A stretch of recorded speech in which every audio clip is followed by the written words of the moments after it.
And I predict there's going to be a couple of things that happen from this loan forgiveness business that we first encountered today. And the first thing that's going to happen is going to happen as early as 9 months from now. That's right. Is the next generation of students are going to start saying, wait, their loans were forgiven. Why shouldn't ours be forgiven? And that's going to start a whole sequence of generation after generation demanding their loans be forgiven. That's the first thing that's going to happen. The second thing that's going to happen is you're going to see a flurry of new low effort majors created in university to attract students who want to come and spend basically a 4-year vacation on the taxpayer's dime. You come to this university, I'm not going to make life difficult for you. You have use of the gym facilities and this and that and the nice cafeterias, and we're going to charge you top dollar tuition. Oh, but that's okay because the federal government's going to forgive it. And all of a sudden, universities coast to coast are going to become wards of the state. Yep, and the thing you're going to hear the most is, have you seen our rock climbing wall? Right. Because somehow that's the measure of a good university. What most people don't know is that we didn't have a price problem in college educations until the federal government got involved. And you see all the perverse things that happen. You walk us through those early days of student loans. Welcome back to my channel. My name is Dr. Anwar Youssef Dunbar, and this is Big Discussions 76, my original channel. First of all, please like this video, please share it, and please subscribe to my channel if you're new, and if the algorithm brought you here, or if someone shared it and that brought you here. Please consider joining the Big Words LLC Newsletter, and also please consider making a donation to the channel if this particular content resonates with you. That information is below in the description box, and you can also leave a super thanks. Well, it's been a little quiet over here. Recently, I've been spending a little more time over on my other 3 channels, but I do have a lot of balls up in the air, as one of my former supervisors used to say. So I've just been busy, but I have not forgotten about this original channel, and there are some things that I want to cover and some more guests that I want to have on this channel. What you heard in the opening was an excerpt from my discussion with Dr. Anthony Davies and James R. Harrigan, the authors of Cooperation and Coercion and the founders of the Words and Numbers podcast. And I think one of the central themes to our 3-part interview, first of all, thank you to everyone who watched those. I know that those discussions were a bit of a pivot from the things I've covered here, but I do want to talk to more authors, and I want to talk to more intellectuals and writers and economists to get a snapshot of what's going on in our country and our world, as I am an aspiring author myself. So I want to continue to rub elbows with those individuals. The things that our political class propose and the things that they sell to the voters, how are these things going to be paid for? What is going to be the cost of the things that are being proposed? And these are things that economists think about all the time, and those of us in the general population, we don't always think about what things are going to cost on the back end. So towards the end of the summer, or maybe it was early this month, I think it was towards the end of the summer.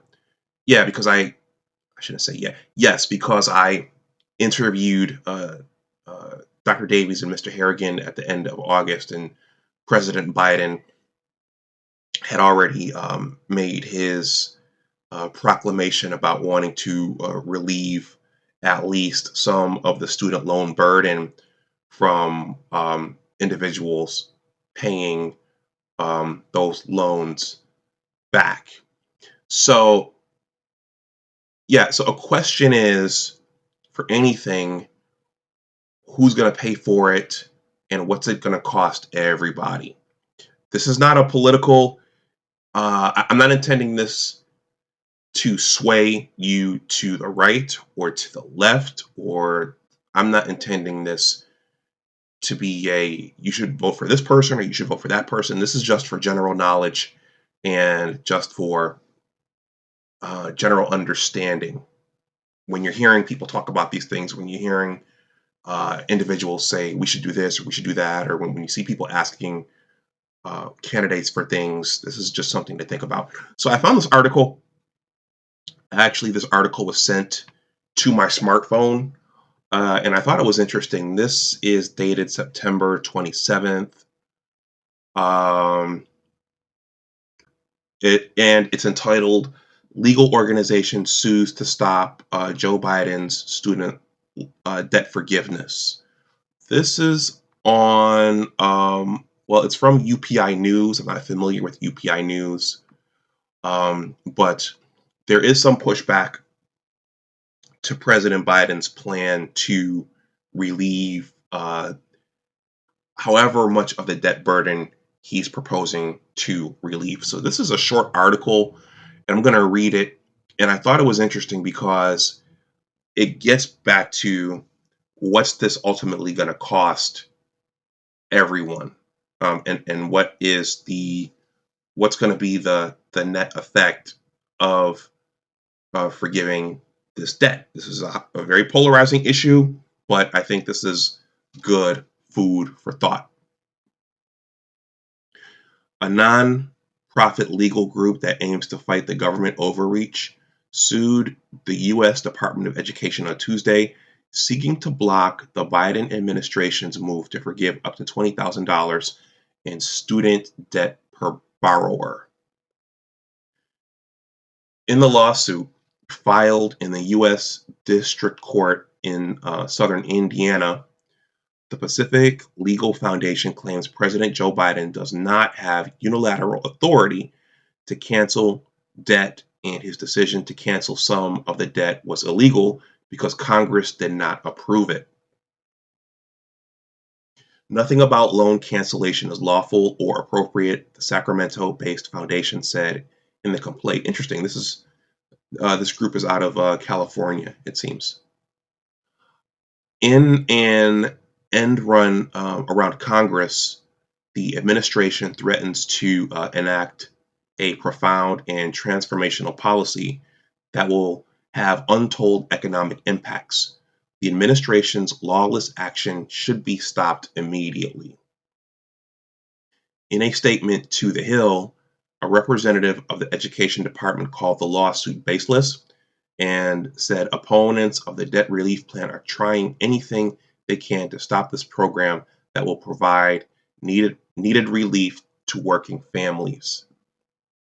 Biden announced the plan last month amid mounting pressure from Democratic politicians and advocates who had been calling on him for months to make good on his campaign promise to provide student debt relief. The president's executive action, which offers up to $20,000 of debt relief for each borrower, also caps monthly payments for undergraduate student loans at 5% of a borrower's discretionary income, while continuing the pause on federal student loan repayments through the end of December. A report Monday by the Congressional Budget Office said the plan could cost the United States some $400 billion over the next 30 years.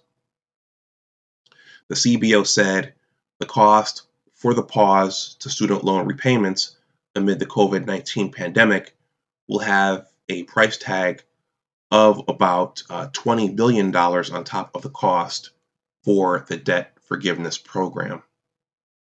I'm sorry, the debt forgiveness plan.